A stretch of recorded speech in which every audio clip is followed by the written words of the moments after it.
tokratni avtomobilnosti vam ponujamo odgovore našega resničnostnega testa, v katerem smo preverili, kateri pogonski sklop najbolj ustreza trem pogostim mobilnostnim potrebam Slovencev.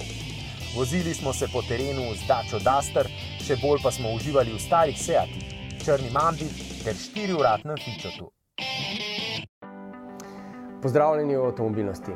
Pred dobrimi 3 tedni smo načeli zelo pomembno temo, pravzaprav vprašanje preteklega leta, letošnjega leta in let, ki so pred nami.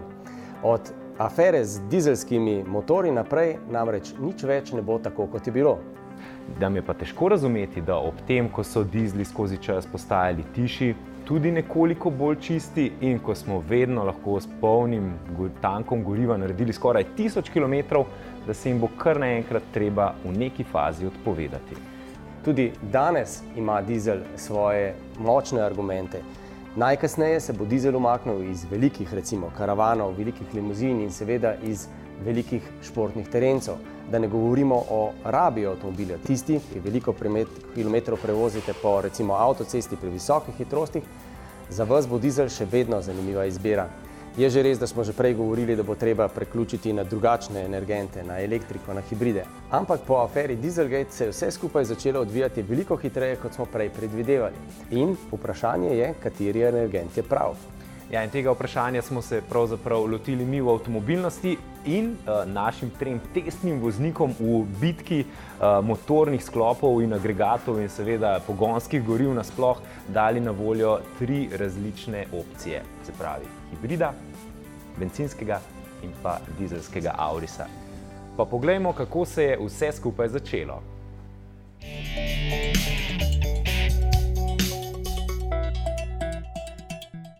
Preden pogledamo, kaj so izmerili naši testni vozniki Andrejka, Klemen in Beno, pa poglejmo še, iz katerih parametrov smo štartali.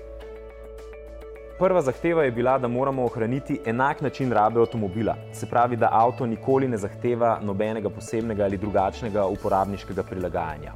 Samo točimo gorivo tako, kot smo navajeni, na bencinski postaji in se vozimo kadarkoli in kolikorkoli že. Kar pomeni, da smo morali izključiti električne avtomobile, pa tudi priključne hibride. In prav tako nismo segli po plinu, saj se ta pri nas ni prijel, saj ni se še prijel do te mere, da bi ponujal enako raven dostopnosti in enostavnosti rabe, kot jo bencinski ali dizelski motor. In po drugi strani na trgu tudi ni na voljo veliko modelov, ki bi jih bilo moč kupiti s tovarniško predelanimi sistemi za pogon na plin, kar se nam je zdelo vendarle tudi pomembno. Tako smo pri torej bolj ali manj jasni izbiri. Bencin, dizel ali hibrid. In zdaj tisto, kar je bilo pri našem preizkusu najbolj pomembno. Preizkušali smo 3 na videz enake avtomobile, ampak pod pokrovi so se skrivali 3 različni motorji. Eden je bil hibridni, se pravi kombinacija elektrike in bencina, drugi bencinski in tretji dizelski. Ampak pozor, tudi med samimi agregati na isti pogon znajo biti razlike kar velike. Zelo velike. Med dizelskimi agregati, ki so pri Toyoti na voljo, smo namenoma izbrali najbolj varčnega. Med bencinskimi agregati smo izbrali turbo, prisilno polnjen motor, majhna litrska prostornina, velika moč, obljubljajo dobre vozniške sposobnosti. Ampak to so hkrati tudi tisti bencinski motorji, pri katerih se razkorak med dejansko porabo v realnem prometu in tisto, kar obljubljajo proizvajalci, doživi največji razkorak. Druga, za naš preizkus zelo pomembna opredelitev je bila seveda povezana z prevoženimi kilometri. Ni pomembno samo število prevoženih kilometrov v celem letu, ampak tudi kako jih prevozimo. Mi smo se osredotočili predvsem na dnevne prevožene kilometre, se pravi na tiste kilometre, ki se jim v dnevu ne moremo izogniti, recimo pot v službo in nazaj, pa še kakšni drugi dnevni opravki. S pomočjo statističnih podatkov smo določili 3 testne voznike. 3 takšne, ki najbolj učinkovito prikažejo vzorec oziroma 3 različne tipe voznika in dnevnih migracij. Jutranja vožnja na delovno mesto poteka zelo lagodno, primestni promet 90-50, ni bremzanja, ni speljevanja. 13 km, po krajši pa 11, pa je malo bolj čez vasi, po nobeni ni deleč. Nimam drena na cesti, zamaška nimam, ne morem ga dobiti. Se pravi, ko se odpravimo doma, vem, da bom čez 17, 18 ali pa 19 minut na delovnem mestu. In ni dovolj, da je teh 13 km gorensko idiličnih. Tudi Klemnov slog vožnje je gorenski. Z mehko in lahko nogo. Stvar navade, že doma je bilo tako, vem, da je oče isto vozil in sem se navadil. In koliko po navadi porabi? No, en kestelj na mesec. Ja, sej zato, ker imam mehko pa lahko nogo, sem goren. Ne rabim pa računati. Spoznajmo Benota. Če lovimo odhod med 6 pa pol 7, se pravi, to je ta zadnji čas, ko se odpravimo od doma, da se še peljemo čez mesto in da ne stojimo vsakih 3 metre. Tako da, in otroke v avto in gremo prvo v vrtec, to imamo 3-4 kilometre, 5-10 minut, odvisno od prometa, do vrtca. Otroka dame, potem pa če je lepo vreme, gre žena ali peš v mestu. Drugače pa v bistvu peljem na glavni trg, tam jo odložim in jaz se potem peljem v službo v Adrio, kar imam spet 3-4 km vožnje, 3 semaforje, rampe. Če bi se peljal 5 zjutraj, bi bil v 7 minutah, zdaj če se peljem po pol 7, je pa tu približno 15 minut mestne vožnje. Odgovora na očitno vprašanje nismo iskali, kajti za trgovske potnike in vse, ki prevozite večino kilometrov po avtocesti in to z visokimi hitrostmi, bo dizelski motor še dolgo najbolj smiselna izbira. A tu je naša tretja testna voznica, ki z raznoliko kombinacijo voznih režimov že v eno samo smer prevozi več kilometrov kot Klemen in Beno skupaj. Ob 5:30 sem v avtu, zato da se izognem prvi gužvi, tako da sem 15:06 v službi. Zjutraj je cesta večinoma prazna, tovornjakov je precej, ampak ni pa te običajne mestne gužve, tako da pridem v službo v 45 minutah. Nazaj je vožnja bistveno bolj naporna, vračam se okrog 3 proti domu, od Ljubljane pa tja do Brezovice, Loga je gneča, počasna vožnja s prerivanjem in vrivanjem. Potem pa se na Brezovci sprosti promet, pa do Logatca sem potem 1, 2, 3. Potem pa še užitek do doma, po lokalni cesti do Črnega vrha. Andrejka, Klemen in Beno so 3 tedne vozili enake aurise, a vsak teden so imeli v nosu drugačen pogonski agregat. Vozili so točno iste relacije kot vsak dan, a te 3 tedne so si po vsaki vožnji zapisali, koliko je konkretni auris porabil. In tu so povprečne porabe. Pri Benovih vožnjah ni bilo nobenega presenečenja, tu se dizel resnično ni mogel kosati s hibridom, ki bencinski motor vključi, ko se avto že premika s hitrostjo vsaj 30 ali 40 km/h, torej vedno dela z minimalnim naporom. Najbolj potraten benciner z 8,9 porabe, potem bil dizel z 6 litri in zdaj ta zadnji teden sem s hibridom naredil 5,4 litra porabe na 100 km. Kaj lahko povzamemo iz Klemnovih umirjenih relacijskih voženj? Oba dva sta imela, ne vem, za desetinko drugačno porabo, se pravi dizel 4,4 pa hibrid 4,5. Ja, benziner je bil pa 5,5, recimo, še 1 liter zraven. No. Tudi ni tako veliko odstopanje zdaj. Tako da za te moje stvari, ki jih delam, je v bistvu pogonski agregat kot tak nepomemben. Če torej na Klemnov in Benov vsak dan gonja proti dizelskim motorjem ne more vplivati negativno, pa bi na Andrejkine stroške vožnje v resnici lahko imela občuten vpliv. Na njenih vožnjah je bil namreč najbolj varčen dizelski motor, za pol litra bolj kot hibrid in za poldrugi liter bolj kot 1,2 turbobencinski motor. A pravilnost sodbe nam seveda ne morejo dati samo izmerjeni podatki o porabi goriva. Kot ste pri naših testih že navajeni, smo šli tudi tokrat izračunavati prav vse stroške lastništva. A drugače kot pri testnem povprečju, kjer računamo za lastnika, ki prevozi 15.000 km na leto in avto uporablja 5 let, smo tokrat stroške izračunavali za konkretno število kilometrov naših testnih voznikov.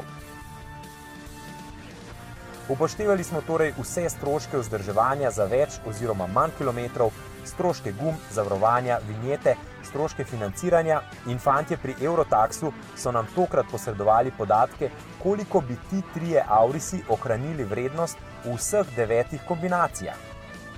Če torej na gonjo proti dizlom gledamo z vidika tokratnega stroškovnega izračuna, lahko po eni strani vidimo, da bi Klemnu res moralo biti vseeno, kakšen agregat vozi. Prav tako Benu. In celo pri Andrejki so preračunani stroški v bistvu na strani hibrida in to že brez uravnotežene cene zaradi samodejnega menjalnika, ki so ga naši trije testni vozniki večkrat izpostavili kot točko preloma pri odločitvi. Vsekakor je nam v uredništvu avtomobilnosti ob pogledu na podatke hitro postalo jasno, zakaj je Toyota s tako lahkim srcem pristala na naš provokativen izziv, ki smo jim ga ponudili, ko so marca napovedali postopen umik dizelskih Toyot iz prodaje. Najprej sem zelo vesel, da ste se v oddaji Avtomobilnost lotili tega projekta, ker pri Toyoti se že praktično 20 let trudimo večino ali pa veliko uporabnikov prepričati o tem, da izbira ali pa nakup hibrida ni kompromis. Predvsem želimo javnosti povedati, da je hibridno vozilo uporabno za vsakodnevne namene. Iz porabe goriva smo opazili, da tako dizel kot bencinski motor imata v določenih načinih vožnje svoje prednosti oziroma slabosti. Hibrid pa performira prav vseh načinih vožnje približno enako. Mislim, da je 0,8 litra razlike med vožnjo na avtocesti pa vožnjo v mestu, kar pomeni, da ga lahko uporabljamo prav za vse namene. Z lastništvom hibrida zadovoljimo vse potrebe, ki jih, jaz lahko rečem, 90-95% Slovencev danes ima. A kaj je zaključni nauk tokratnega resničnostnega testa? No, to, da pri izbiri avtomobila ni enostavnih predpostavk. Izbrati je treba glede na lastne vožnje, lastne potrebe, pri čemer pa se žal lahko zanesemo zgolj na trenutne cene nakupa, vzdrževanja, goriva, zavarovanja, Eurotaxa. Ob tolikšnih spremenljivkah garancije pravilnosti izračuna žal ne more biti, še posebej ob tako burnih političnih debatah, ki pravzaprav zdaj na glavo postavljajo svet avtomobilizma. Ali kot je povzela testna voznica Andrejka. Ne vem, kaj se bo zgodilo, ne vem, kako hitro se bo zgodilo, najbrž ne prav hitro, no. Ampak najbrž se pa zna začeti s kakšnimi, ne vem, povečanjem davkov na dizel, no, ali pa kaj podobnega. Ko bom kupila nov avto, moram pač vedeti, da v naslednjih 10 letih ne bo kakšnih bistvenih sprememb na področju tega avtomobila. Ne vem, če kupam dizel, moram pričakovati, da bo v 10 letih ta dizel približno enako stal me kot prvo leto, ne pa potem tudi 10. leto. To je pol spet tista dilema, a bi kupila dizla, če ne vem, kaj bo čez 10 let z dizlom. A ne bi raje potem hibrida, za katerega sem skoraj prepričana, da čez 10 let ne bo kakšnih bistvenih sprememb. Upamo torej, da smo vam s to akcijo ponudili 3 dobre približke, ki vam bodo pri vaših izračunih lahko prišli prav. In obvezujemo se, da vas bomo k tovrstnem testiranju še povabili.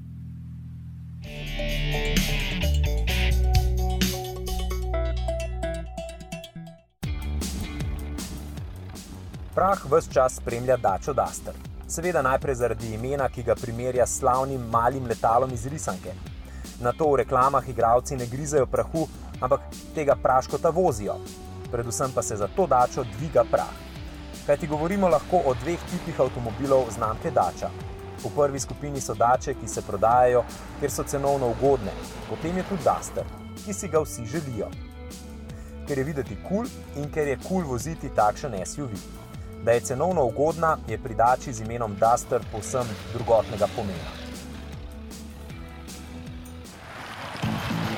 A doslej je Duster številnim zgolj ostal simpatičen, drugi pogled jih je odvrnil od nakupa. Zato je bila naloga Renaultovih inženirjev, da v tem drugem poskusu prepričajo tudi tiste, ki recimo za volanom do zdaj niso mogli najti ustreznega položaja, pa recimo tudi tiste, ki jih ni zadovoljila cenena oprema. Skratka, novi Duster mora prepričati tudi tiste, ki so sicer zelo racionalno šparovni, a prav najcenejših izdelkov pa vendarle ne kupujejo. Hočejo best buy, ne pa budget buy. In novi Duster novim nalogam dobro ustreza. V kabini je počutje zdaj res, ampak res veliko prijetnejše. Materiali so sprejemljivi, stikala celo simpatična, Ponuja tudi kakšno opremo, ki ga ne ponuja niti precej dražji avto. Novi Duster se recimo celo samodejno zaklene in odklene. Seveda obstajajo prilike za izboljšave. V kabini bi recimo lahko bilo tišje, sploh na avtocesti. Občutno predaleč stran od konkurence pa je multimedijski zaslon na dotik sredi konzole, način upravljanja funkcij na njem in porazna je kakovost zvoka pri telefoniranju. A te minuse Duster s plusi izniči, ko ga zapeljemo v njegov naravni habitat. V gozd, v hribe, na prašne makadamske ceste, celo do njive bo recimo zlahka odpeljal pomočnike pri kmečkih opravilih. Pika na i je njegova terenska oprema, učinkovit sistem spuščanja na spolzkem in možnost pogleda okoli robov avta kar izza volana prek kamer. To pohvalimo.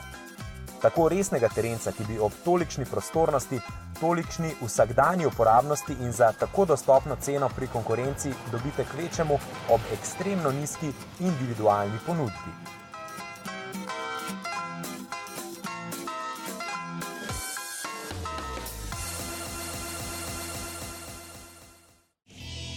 V nadaljevanju oddaje bomo vozili stare Seate, črno Mambo in 4-vratnega Fičota, ki je bil ekskluzivno španski. Predstavimo vam napravo, ki naj bi očistila dizelske motorje, prvi otroški sedež z zračno blazino, avtonomni šatel za BTC-jevo ameriško ulico ter novosti pekinškega salona.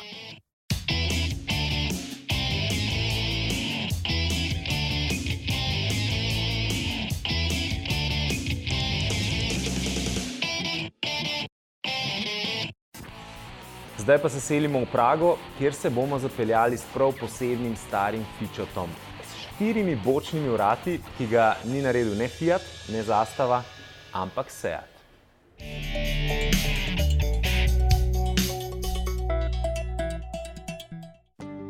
Naj se torej romantika začne. Začnimo z avtomobilom, ki ga v Sloveniji povsem dobro poznamo, nostalgično se ga spominjamo. Toda današnji avtomobil je španski, ne italijanski, ne srbski in njegova posebnost je to. It was quite longer. I mean, the wheelbase was just 20 centimeters more and quite wider and with much weight, like 40 kilos more. But the idea is to have a family car that belongs to the 600.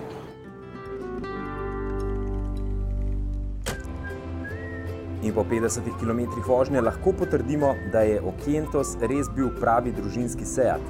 Naj vam pokažemo dokaz. 4 odrasli moški, eden celo košarkarskih mer, smo se v tega Maxi Fička zlahka posedli. Prostora za noge smo imeli dovolj. Sicer pa raje ne drezajte preveč, kako ga je bilo voziti. Naj vam samo povem, da sva zadnja potnika na ležečem policaju simultano treščila z glavami v plehnat, neoblazinjen strop in lahko si mislite, kaj smo si o sukanju volanskega obroča mislili takrat, ko nas je odneslo krepko čez polovico cestišča na nasprotni vozni pas. In ko izstopiš iz avta s tako slabimi zavorami, si srečen, da si na cilj prvič sploh pripeljal in drugič, da si se pripeljal živ. Varnostna pasova v tem Seatu sta pač slabša kot tisti v letalu. A če me vprašate, ja, seveda bi takoj ponovil. Nisem se ga naveličal. Ta avto ima pač čar. Pa tega sploh ne pravim zaradi nostalgije, nimam namreč osebnih spominov vožnje na morje, ko se je cela družina gnetla v zakajenem malem Fičku.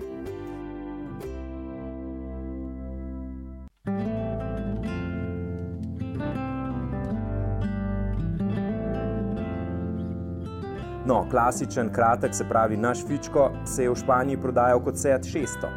Od leta 1949 do 1980 je bila namreč ta znamka sicer v popolni lasti španske države, a vendarle skoraj povsem odvisna od Italijanov, od Fiata. Mi smo ga klicali Fičo, Španci pa Žogica. Stal je 63.000 pezet, kar bi bilo danes okoli 400 evrov. Until the 600, all the prices of the cars were really expensive. For the same amount of money, you can buy a good flat in the capital of Spain, in Madrid. And with the 600, the relation is that 2 years of your salary is more or less the same price of the 600. It's the car that put the country into the wheels. with the Seat 600, all the families start to, going to the mountains, going to the beach, spend weekends, so they can buy it. No, v 70-ih letih so se špansko-italijanski odnosi v avtomobilski industriji začeli počasi krhati in zagotovo pri tem ni bilo nedolžno dejstvo, da je Seat začel vse bolj osvajati špansko govoreče trge in bil nasploh uspešen tam, kjer Fiat ni prodajal. Recimo na Finskem, kjer je bil nekaj časa Seatov fičo številka 1 v prodaji.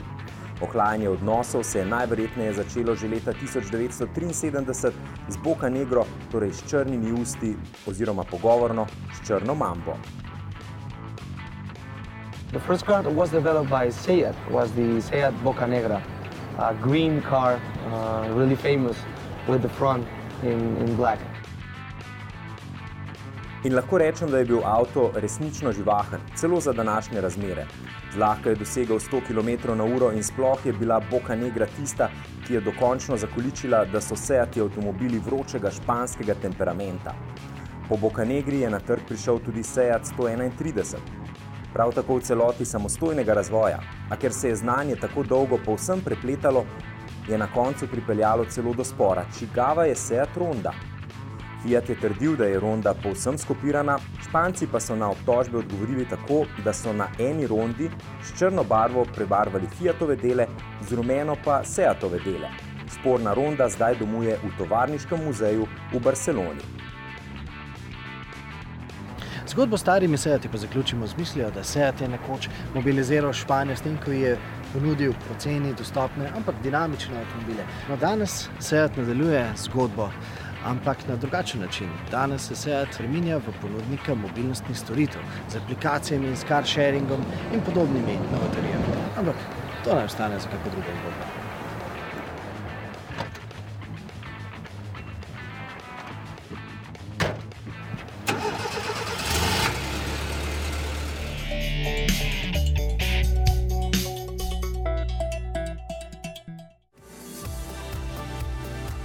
Teden je bil bogat z novicami in to z vseh koncev sveta. Za nas je najpomembnejša verjetno novica, da se je končno po večkratnem povpraševanju iz tujine, ki je imelo vsakič za posledico zgolj politično in birokratsko pametovanje, končno našel nekdo in ponudil svoje ozemlje za namene testiranja samovozečih vozil. Prvi avto brez volana je tako po slovenskem ozemlju prvič zapeljal po, ironično, ameriški ulici sredi ljubljanskega BTC-ja.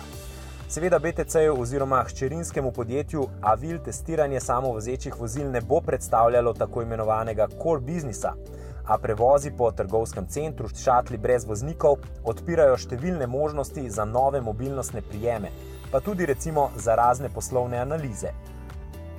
Globalno je sicer teden zaznamoval avtosalon v Pekingu.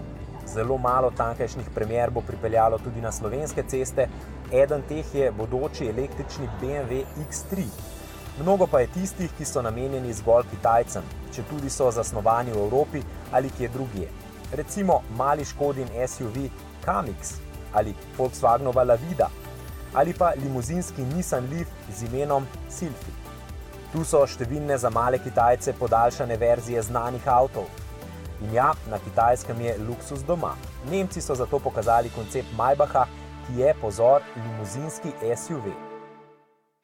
Preselimo se v Nemčijo, kjer izganjanje dizlov še vedno močno deli družbo. Bosch, eden od sodelujočih v aferi Dieselgate zdaj, ko so politične debate na vrhuncu, predstavlja napravo, ki lahko dizelskim motorjem za kar 90% zniža dušikove okside. Deluje z inovativnim nadzorom recirkulacije izpušnih plinov in z optimiziranimi turbopolnilniki. A dvom vzbuja trditev, da sistem ne bo podražil avtov. A glede na to, kot so strojniki v naši oddaji že večkrat pojasnili, ni tako velik problem v modernih dizelskih motorjih. V stare umazane dizle pa Bosch novega čistilca verjetno ne more vgrajevati. Gremo na varnost. Maxi Cosi predstavlja prvi otroški sedež na svetu z vgrajeno varnostno blazino. Shranjena je v varnostnih pasovih sedeža, senzorji so v Isofix priključkih. Za naše male ritke pa je še posebej pomembno, da se vreča takoj potem, ko se v primeru nesreče napihne, tudi kontrolirano izprazne. In ja, teden je prinesel tudi paket novih preizkusov trkov Euro NCAP. Električni Nissan Leaf, ki bo na naše ceste zapeljal v začetku junija, je prvi avto, ki so ga testirali po novih kriterijih, ki obsegajo tudi preverjanje delovanja samodejnega zaviranja v sili v primeru soočenja s kolesarjem. Ocenili so ga z najvišjo oceno. V katerih primerih velja še vedno seči po dizlih, smo že povedali. V katerih primerih po sodobnih bencinskih motorjih se vidi zdaj. Izjemno pomemben podatek je tudi to, da se lahko hibrid zelo dobro in učinkovito kosa s samim dizlom. In nekatere prednosti, kar se hibrida tiče, so te, da ob bencinskem motorju in električnem pogonu dobimo več konjskih moči in seveda je to pri sami vožnji bolj udobno. Bolj udobno pa je tudi to, da imamo samodejni menjalnik, ki pa vsak ve, kako dobro koristi pri vožnjah, vsaj v mestnem okolju. No, dokaz, da se hibrid lahko kosa z dizlom, je seveda zelo pomemben. Vsekakor pa je to dokaz več, da ne drži trditev Carlosa Ghosna, prvega človeka Renaulta in Nissana, ki je rekel, da so hibridi kot morske deklice. Ko rabiš ribo, imaš žensko, ko rabiš žensko, imaš ribo. Toyota je dokazala, da če je hibrid dober, imaš ribo, ko rabiš ribo, in žensko, ko rabiš žensko. No in naj bo to zaključek naše akcije testnih oziroma akcije pogonskih goriv. Še bomo kaj pripravili za vas, zato nas le spremljajte na našem zavihku na MMC-ju Poševnica Avtomobilnost.